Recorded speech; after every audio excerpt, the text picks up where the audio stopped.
এবার আসছি যে বিভিন্ন রকম অ্যালকাইল ন্যাপথালিন কি করে তৈরি করা যায়। এটা একটা অ্যালকাইল ন্যাপথালিন তৈরি করার আগে একটা বেসিক একটা ফ্রিডল কাপ রিয়াকশন দেখানো হয়েছে। এই রিয়াকশনটাকে কাজে লাগিয়ে আমরা বিভিন্ন রকম অ্যালকাইল সাবস্টিটিউটেড ন্যাপথালিন তৈরি করতে পারবো। রিয়াকশনটা কি না, ফার্স্ট দেখো বেনজিনের সঙ্গে সাকসিনিক অ্যানহাইড্রাইড দেওয়া হয়েছে এবং অ্যানহাইড্রাস অ্যালুমিনিয়াম ক্লোরাইড দিয়ে রিয়াকশন করা হয়েছে। এটা হচ্ছে সিম্পল ফ্রিডল ক্রাফট রিয়াকশন। রিয়াকশনে এই সিসি বন্ড তৈরি হবে। সিসি বন্ড তৈরি হওয়ার পর একে যদি আমি জিঙ্ক অ্যামালগাম কনসেন্ট্রেট HCl দিয়ে রিডাকশন করি, কি হবে না, কিটো গ্রুপটা রিডাকশন হয়ে গিয়ে এখানে সিম্পল H2 হয়ে যাবে। কি পাবো আমি, 4 ফিনাইল বিটানোয়িক অ্যাসিড। তাহলে এই রিয়াকশনটাকে কাজে লাগিয়ে আমরা বিভিন্ন রকম অ্যালকাইল সাবস্টিটিউটেড ন্যাপথালিন তৈরি করতে পারবো। দেখা যাক, এখানে টলুইন নেওয়া হয়েছে আর কি আগের মতো সাকসিনিক অ্যানহাইড্রাইড এবং অ্যালুমিনিয়াম ক্লোরাইড দিয়ে কি করা হয়েছে না, ফ্রিডল ক্রাফট রিয়াকশন করা হয়েছে। এখন এই টলুইনের CH3 গ্রুপটা কি প্যারা ডিরেক্টিং গ্রুপ, যার ফলে এই টলুইনের এই CH3 সাপেক্ষে প্যারা পজিশনে কিন্তু সিসি বন্ড তৈরি হয়েছে, তাই তো। আচ্ছা, এবার সিম্পল ক্লিমেন্টস রিডাকশন করা হয়ে গেলে কিটো গ্রুপটা চলে গেছে। এরপর কনসেন্ট্রেট সালফিউরিক অ্যাসিড দেওয়া হয়েছে। দিলে কি হবে না, এখানে প্রোটনেশন হয়ে গিয়ে জল বেরিয়ে যাবে।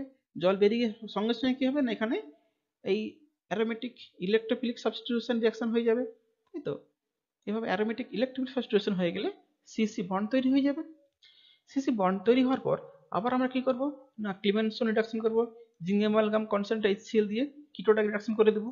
তাহলে আমার কি হবে, কমপ্লিটলি এটা এই পুরোটা কি টেট্রা হাইড্রো সাবস্টিটিউটেড ন্যাপথালিন হয়ে গেছে। এবার এখানে যদি আমি সেলিনিয়াম দিয়ে হিট করি তখন কি হবে না, যেটা এই যে নন অ্যারোমেটিক ছিল এটা কি হবে না, কমপ্লিটলি অ্যারোমেটিক হয়ে যাবে। তাহলে আমি কি পাচ্ছি আমরা না, এই যে ধরো 1 2 পজিশনে মিথাইল গ্রুপ আছে, তাহলে কি পাচ্ছি আমি 2 মিথাইল ন্যাপথালিন। তাহলে এভাবে আমরা 2 অ্যালকাইল সাবস্টিটিউটেড ন্যাপথালিন তৈরি করতে পারবো সিম্পল টলুইন কিংবা কোনো অ্যালকাইল বেনজিন থেকে। এবার আমি আরেকটা ধরনের কম্পাউন্ড দেখব যেগুলো হচ্ছে কি ন্যাপথোকুইনন। এই নর্মালি 6 ধরনের ন্যাপথোকুইনন পসিবল হয়, কিন্তু তার মধ্যে আমরা কমনলি এই 1 2 1 4 এবং 2 6 ন্যাপথোকুইনন গুলো নর্মালি আমরা রিঅ্যাকশন করতে দেখতে পাই।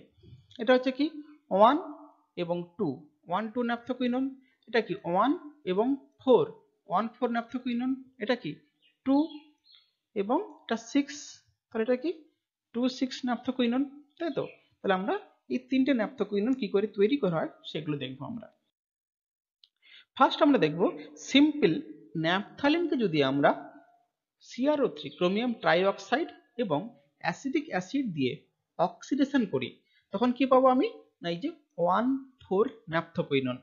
তাহলে 1 4 ন্যাপথোকুইননটা হচ্ছে কি না সিম্পল ন্যাপথালিনকে ক্রোমিয়াম ট্রাইঅক্সাইড এবং অ্যাসিডিক অ্যাসিড দিয়ে হিট করলে কিন্তু অক্সিডাইজড হয়ে 1 4 ন্যাপথোকুইনন তৈরি হয়ে যাবে।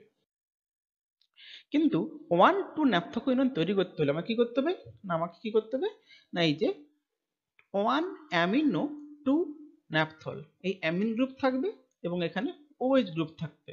তাহলে এই দুটো সাবস্টিটিউশন থাকলে আমরা খুব সহজেই এই যে পটাশিয়াম ডাইক্রোমেট দিয়ে কনসেন্ট্রেট সালফিউরিক অ্যাসিড মিডিয়ামে যদি আমরা অক্সিডেশন করি তাহলে কি পাবো আমি না, 1 2, এই যে 1 2 ন্যাপথোকুইনন কিন্তু আমরা এভাবে তৈরি করতে পারবো।